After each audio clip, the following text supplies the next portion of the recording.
فسوا یہ ہے، خلق فسوا. اب وہ شخص پڑھ رہا ہے خلقا فسوا، وہ تو گانے کے انداز میں پڑھ رہا ہے اور اس کو یہ پتہ نہیں کہ میں نے خلقا کا جو خلقا کہہ دیا اس کے معنی ہو گئے دو آدمیوں نے پیدا کیا، حالانکہ وہاں خلق کے معنی اللہ پاکی اس ذات کے لیے ہے جس نے پیدا کیا، تو ایک مراد ہے. اور خلقہ کو اگر آپ کھینچ دیں گے، قاف کے ساتھ الف لگا دیں گے تو اس کے معنی ہو جائیں گے دو نے پیدا کیا، یعنی خدا دو ہو گئے، خدا نخواستہ. تو اس طرح کی غلطیاں تو بہت ہی سخت گناہ کے درجے میں آ جاتی ہیں. اسی لیے یہ کہا جاتا ہے کہ بھئی قرآن کو بہت سوچ سمجھ کے آپ اس کے کوانٹٹی پر دھیان نہ رکھیے کہ آج ہمیں ایک سپارہ پڑھنا ہی ہے کسی طرح سے بھی، جیسے بھی ممکن ہو، اٹکتے جھٹکتے خراب ایک سپارہ پورا کر دیں. نہیں، اس کی کوالٹی پر غور کیجئے. آپ آدھا سپارہ پڑھیے، پاؤ سپارہ پڑھیے، ایک رکوع پڑھیے، سمجھ کے پڑھیے تاکہ اس کا صحیح تلفظ ادا ہو سکے. تب معنی بھی صحیح ہوں گے اور لفظ بھی صحیح ہوگا اور ثواب بھی ملے گا. تو اگر کوئی شخص جان بوجھ کے کرے تب تو اور زیادہ گناہ ہے، لیکن بھولے سے اگر کوئی شخص کر رہا ہے تو ظاہر ہے کہ وہ بیچارہ قابل معافی ہے، لیکن ہے تو بہرحال غلطی. بہت بہت شکریہ حافظ صاحب آپ کا. ناظرین، اس کے ساتھ ہی ہمارے آج کے پروگرام کا وقت اب ختم ہوتا ہے. ہمیں امید ہے کہ آپ ہمارے اس پروگرام سے ضرور مستفید ہو رہے ہوں گے، اور اگر آپ کے ذہن میں بھی کوئی سوال آ رہا ہو تو ہمیں ای میل کیجیے یا خط لکھیے. لیکن برائے کرم جب آپ ہمیں ای میل کریں تو اپنا ایڈریس ہمیں، یعنی جہاں سے آپ ای میل کر رہے ہیں وہ ہمیں آپ ضرور لکھ کر بھیجیں، کیونکہ کوئی سوال ایسا ہوتا ہے جس کا جواب دینا فوری طور پر بہت ضروری ہوتا ہے. تو ہمارا پتہ نوٹ فرما لیجیے. دینی سوال جواب، E T V Urdu, Ramoji film city, Hyderabad 501-512. E mail سوال جواب 123 دینی سوال جواب E T V Urdu, Ramoji film city, Hyderabad 501-512. E mail سوال جواب 123@yahoo.co.in. اس کے ساتھ ہی ہمیں اجازت دیجیے، کل آپ سے پھر ملاقات ہوگی. تب تک کے لیے خدا حافظ. مذہب کی نہ صوبوں کی نہ فرقوں کی فقط، واللہ کے ہر دل کی زبان ہے اردو. نہ دیے کا ہے نہ ہوا کا ہے، یہاں جو بھی کچھ ہے خدا کا ہے. یہاں ایسا کوئی دیا نہیں جو جلا ہو اور وہ بجھانا. سنا ہے ربط ہے اس کو خراب حالوں سے، تو اپنے آپ کو برباد کر کے دیکھ. بہت اچھا ہے، واہ واہ.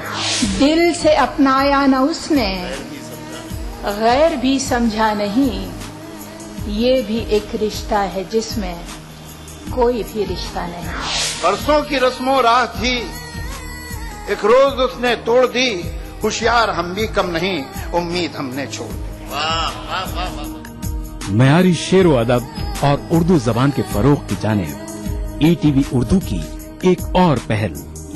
دیکھیے پروگرام انداز بیان ہر پیر کا جمعرات دوپہر 2:30 بجے صرف ای T V Urdu per.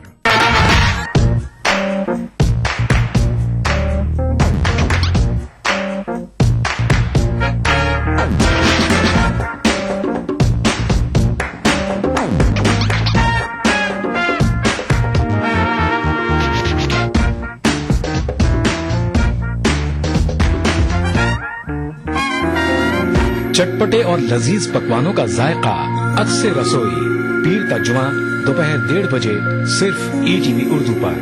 Islamic Research Foundation, an international resource center for understanding and clarification on Islam and comparative religion. السلام علیکم ورحمۃ اللہ وبرکاتہ. الحمد للہ رب العالمین، والصلاة والسلام على خاتم الانبیاء والمرسلین، محمد وآلہ وصحبہ اجمعین. اما بعد، رب اشرح لی صدری ویسر لی امری واحلل عقدۃ من لسانی یفقہوا قولی. برادران اسلام، انشاءاللہ آج ہم قرآن پاک کی سورۃ القریش، سورہ نمبر 106 کا ترجمہ اور اس کی تفسیر سنیں گے. تو آئیے پہلے ہم اس سورہ کی تلاوت کرتے ہیں، اس کے بعد ترجمہ اور پھر اس سے متعلق جو تفسیر ہے وہ آپ کے سامنے پیش کرتے ہیں. بسم اللہ الرحمن الرحیم. لإیلاف قریش، چونکہ قریش عادی ہو گئے ہیں. ایلافہم رحلۃ الشتاء والصیف، جاڑے اور گرمی کے سفر کے عادی ہو گئے ہیں. فلیعبدوا رب ھذا البیت، تو انہیں چاہیے کہ اس گھر کے رب کی عبادت کرتے رہیں. الذی اطعمہم من جوع وآمنہم من خوف، جس نے انہیں بھوک کی حالت میں کھانا دیا اور انہیں ڈر سے امن بخشا. یہ قرآن پاک کی ایک مختصر، معمولی اور چھوٹی سی صورت ہے. اس صورت کے بارے میں علماء کرام کی دو رائے ہیں. اکثریت اور جمہور کی رائے یہ ہے، زیادہ تر لوگوں کی، کہ یہ سورہ مکی ہے، یعنی ہجرت سے پہلے نازل ہوئی ہے. بعض لوگوں کی رائے یہ ہے، جس میں سے امام قرطبی نے ضحاک اور کلبی دو لوگوں کی روایتیں ذکر کی ہیں کہ وہ دونوں اس سورت کے مدنی ہونے کے قائل ہیں. ضحاک اور کلبی یہ کہتے ہیں کہ یہ سورت مدنی ہے. انشاءاللہ ہم آگے اس کی تفصیل بیان کریں گے کہ آیا یہ سورت مکی ہے یا مدنی ہے. سورہ قریش سورہ نمبر 106 مکی ہے. جمہور کی رائے یہی ہے. اکثریت کی اور علماء کرام کی ایک بڑی تعداد کی یہی رائے ہے کہ یہ سورہ مکی ہے، ہجرت سے پہلے حضور اکرم صلی اللہ علیہ وسلم پر نازل ہوئی ہے. اس میں 4 آیتیں ہیں. آیا یہ سورت مکی ہے یا مدنی؟ امام قرطبی نے جلد 20 صفحہ 137 میں لکھا ہے کہ سورۃ الفیل اور سورۃ القریش، یعنی الم تر کیف فعل ربک باصحاب الفیل اور لإیلاف قریش، ان دونوں سورتوں کا آپس میں اتنا گہرا تعلق ہے کہ بعض سلف ان دونوں سورتوں کو ایک ہی سورت شمار کرتے تھے. چنانچہ امام قرطبی فرماتے ہیں کہ حضرت ابی بن کعب رضی اللہ تعالی عنہ الم تر کیف فعل ربک باصحاب الفیل یعنی سورۃ الفیل اور سورہ قریش، ان دونوں سورتوں کو بغیر بسم اللہ کے اپنے مصحف میں لکھا کرتے تھے. اور آگے ایک روایت ذکر کی ہے امام قرطبی نے کہ حضرت عمرو بن میمون روایت کرتے ہیں کہ وہ خود بیان کرتے ہیں کہ ہم نے حضرت عمر رضی اللہ تعالیٰ عنہ کے پیچھے مغرب کی نماز پڑھی اور انہوں نے پہلی رکعت میں والتین والزیتون تلاوت کی اور دوسری رکعت میں الم تر کیف فعل ربک باصحاب الفیل اور لإیلاف قریش پڑھی، اور ان دونوں کے درمیان بسم اللہ الرحمن الرحیم نہیں پڑھی. اس کی وجہ سے بعض لوگ یہ کہتے ہیں کہ یہ سورت مکی نہیں بلکہ مدنی ہے. لیکن آگے ہم آپ کو بتاتے ہیں جس سے پتہ چلتا ہے صاف صاف کہ جو لوگ یہ کہتے ہیں کہ یہ سورت مدنی ہے، ان کی بات کی تردید اسی لفظ سے ہو جاتی ہے کہ اللہ تبارک و تعالی نے یہاں فلیعبدوا رب ھذا البیت کہا ہے، اس گھر کے رب کی. اگر یہ سورت مدنی ہوتی تو مدینے میں نازل ہونے والی سورت کے لیے اس گھر کے رب کی عبادت کرو کا کوئی معنی نہیں ہے، کیونکہ خانہ کعبہ تو مکے میں ہے. خانہ کعبہ تو مکے میں ہے، اور پھر یہ کہا جانا کہ اس گھر کے رب کی انہیں عبادت کرنی چاہیے، ظاہر بات ہے اس لفظ سے ہی یہ پتا چل جاتا ہے کہ یہ سورت مکی ہے. دوسری رائے علماء کرام نے یہ بتائی ہے کہ اس سورت کے مکی ہونے کی ایک واضح دلیل یہ بھی ہے کہ ان دو سورتوں کا یعنی سورۃ الفیل اور سورۃ القریش کا آپس میں اتنا گہرا تعلق ہے کہ یہ پتا چلتا ہے کہ سورہ قریش سورہ فیل کے فوراً بعد نازل ہوئی ہے.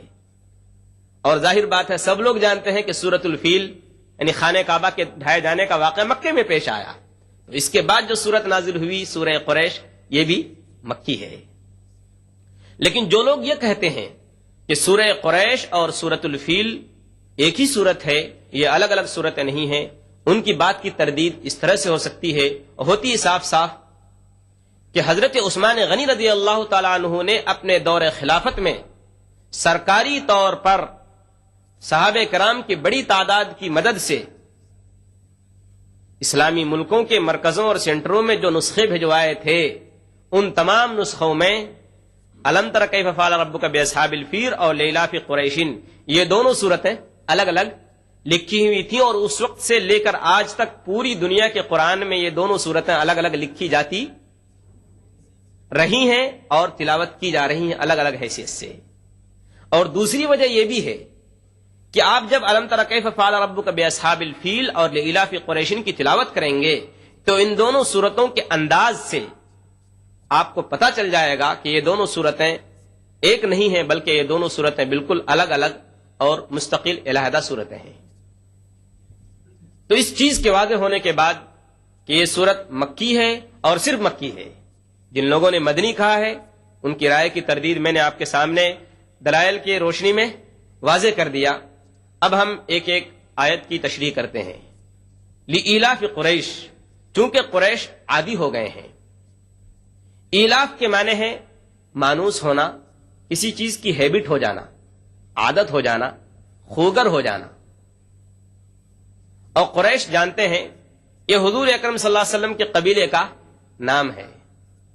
حضور صلی اللہ علیہ وسلم کے قبیلے کا نام قریش ہے اور خاندان بنو ہاشم، یعنی جو حضور صلی اللہ علیہ وسلم کا ٹرائب ہے وہ قریش ہے، اور آپ کی جو فیملی ہے وہ ہاشم ہے۔ علماء تفسیر نے ہمارے سامنے وہ ساری باتیں بھی لکھی ہیں کہ قریش قبیلے کو قریش کیوں کہا جاتا ہے۔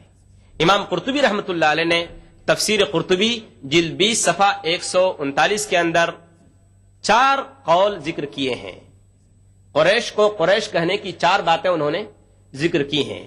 نمبر 1، قریش کے معنی جمع ہونا، اکٹھا ہونا۔ یہ جو قریش ہیں یہ حضرت اسماعیل علیہ الصلوۃ والسلام کی نسل میں ایک شخص نضر ابن کنانہ گزرا ہے، ان کی اولاد کو قریش کہا جاتا ہے اس لیے کہ یہ سب لوگ خانہ کعبہ کی عزت میں اور اس کے احترام میں ایک جگہ جمع رہتے تھے، اس لیے ان کو قریش کہا جاتا ہے۔ اور قریش کے معنی جمع ہونا اور اکٹھا ہونا۔ دوسرا مطلب یہ بیان کیا گیا ہے کہ قریش لفظ قرش سے بنا ہے، قاف را اور شین سے بنا ہے، اور قرش کے معنی اور تقرش کے معنی ہیں اپنی تجارت کے ذریعے اور اپنی آمدنی کے ذریعے اس پر گزارا کرنا۔ چونکہ قریش کے لوگ بزنس مین تھے، تاجر لوگ تھے، اور یہ کسی سے مدد نہیں مانگتے تھے، اپنی تجارت پر گزر بسر کرتے تھے، اس لیے ان کو قریش کہا جاتا ہے۔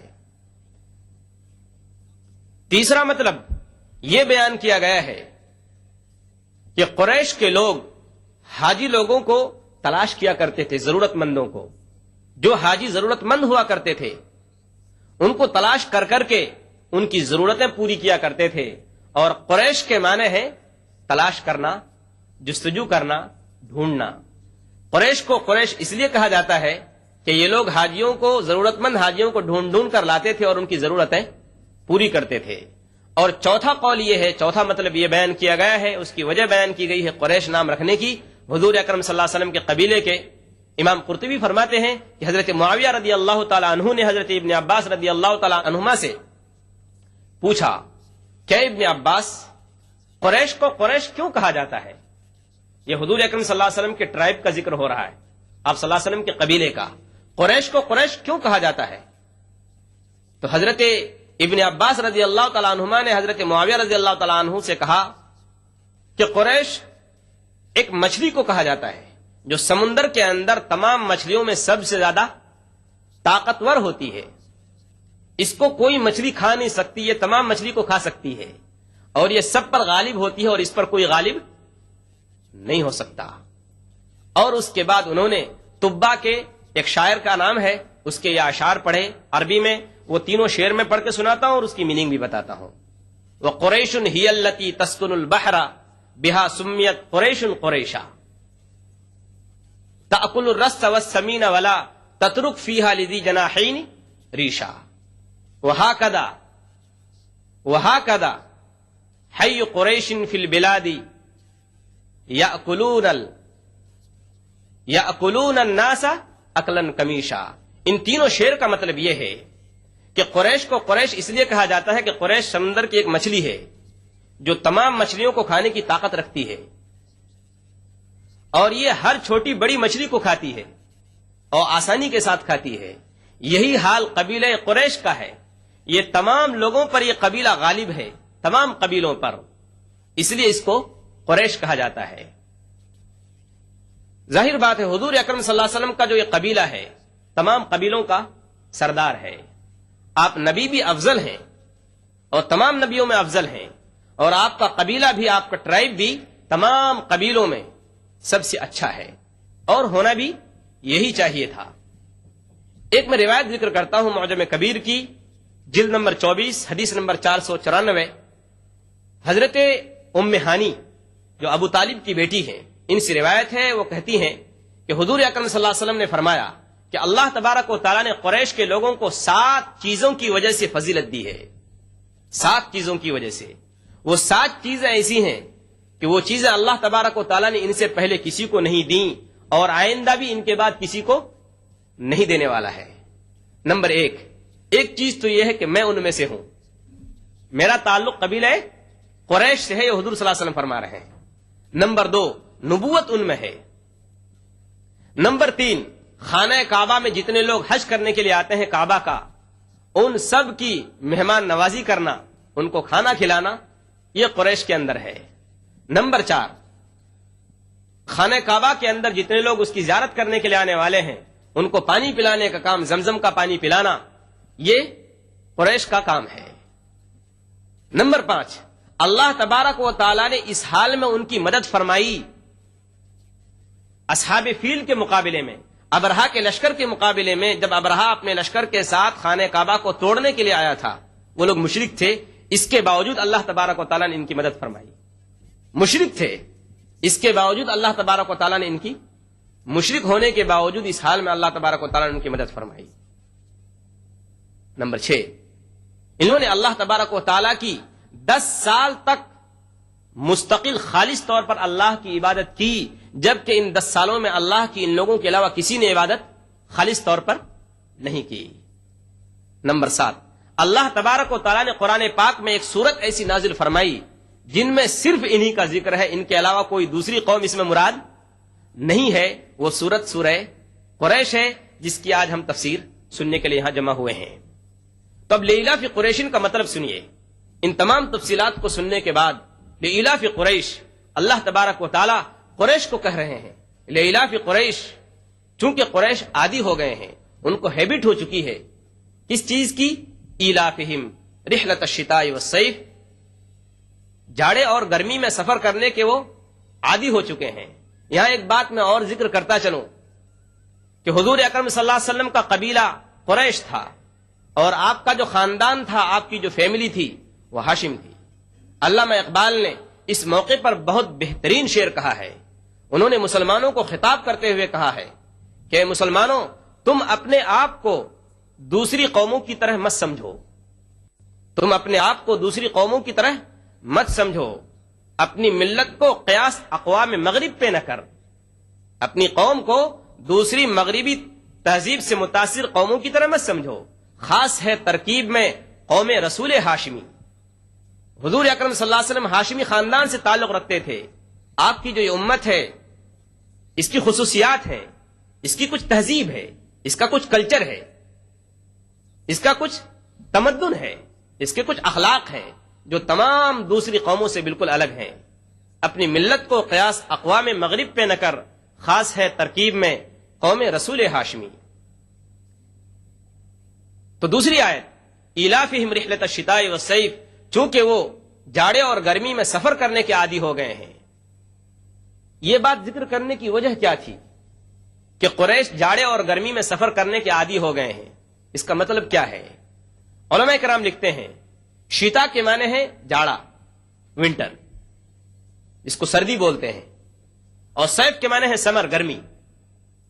ان دو موقعوں پر، ان دو موسموں میں یہ قریش کے لوگ تنے تنہا ایسی قوم تھے، یہ ایسے لوگ تھے جو بغیر کسی ڈر، بغیر کسی خوف کے یمن کا اور ملک شام کا سفر کیا کرتے تھے۔ یمن کا اور ملک شام کا سفر کیا کرتے تھے. ان کو کوئی چھیڑ نہیں سکتا تھا, ان کے سامان تجارت کو کوئی لوٹ نہیں سکتا تھا. ان کا وہ احترام تھا لوگوں کے دلوں میں, ان کی وہ عزت تھی خانہ کعبہ کی کے احترام کی وجہ سے, خانہ کعبہ کے اندر آنے والے مہمانوں کی ضیافت کرنے کی وجہ سے اور زمزم کا پانی لوگوں کو پلانے کی وجہ سے ان کی وہ عزت تھی کہ قریش کے علاوہ دوسری قومیں بھوکوں مرتی تھی مکے کے اندر. اور اللہ تبارک و تعالیٰ نے ان کو موقع فراہم کیا کہ وہ ایک سال کے اندر 2 سفر کر سکتے ہیں آرام کے ساتھ, جبکہ ان کو کوئی چھیڑ نہیں سکتا ہے. ایک سفر سردی میں یہ لوگ یمن کا کرتے تھے کیونکہ وہ گرم ملک ہے, اور دوسرا سفر ملک شام کا گرمی میں کرتے تھے کیونکہ وہ ٹھنڈا ملک ہے. اللہ تبارک و تعالیٰ احسان کر رہے ہیں ان کے اوپر, کیونکہ وہ جاڑے اور گرمی میں سفر کرنے کے عادی ہو گئے ہیں. تو اللہ کہہ رہے ہیں ان کو کیا کرنا چاہیے. تیسری آیت ہے فَلْيَعْبُدُوا رَبَّ هَذَا الْبَيْتِ, تو انہیں چاہیے کہ اس گھر کے رب کی عبادت کرتے رہیں. اس گھر سے مراد خانہ کعبہ ہے, خانہ کعبہ کے رب کی عبادت کرتے رہیں. علامہ زمخشری نے تفسیر کشاف کے اندر ایک بہت عجیب بات لکھی ہے. جلد 4 صفحہ 794 میں لکھا ہے کہ اللہ تبارک و تعالیٰ کے قریش کے اوپر بے شمار اور انگنت احسانات ہیں.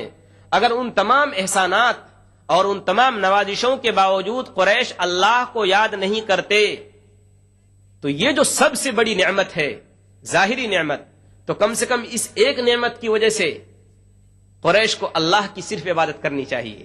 وہ نعمت کیا ہے کہ مکہ کے اندر دوسری قومیں بھوکوں مر رہی ہیں, ان کو کھانے کو نہیں ملتا, روٹی کا ایک ٹکڑا نہیں ملتا, ایک لقمے کو ترستے ہیں اور ایڑیاں رگڑ کے وہ جان دے رہے ہیں.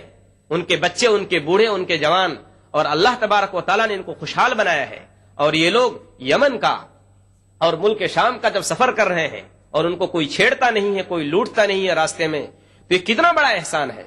تو اگر تمام نعمتوں کے باوجود وہ اللہ کو یاد نہیں کرتے اور اللہ کی عبادت نہیں کرتے, تو کم سے کم صرف اسی ایک نعمت کی وجہ سے, وہ نعمت کیا ہے کہ اللہ نے ان کو چھوٹ دی ہے کہ وہ شام کا بھی سفر کر سکتے ہیں اور یمن کا بھی سفر کر سکتے ہیں. تو یہ اس ظاہری نعمت کی وجہ سے ان کو اللہ کی عبادت کرنی چاہیے.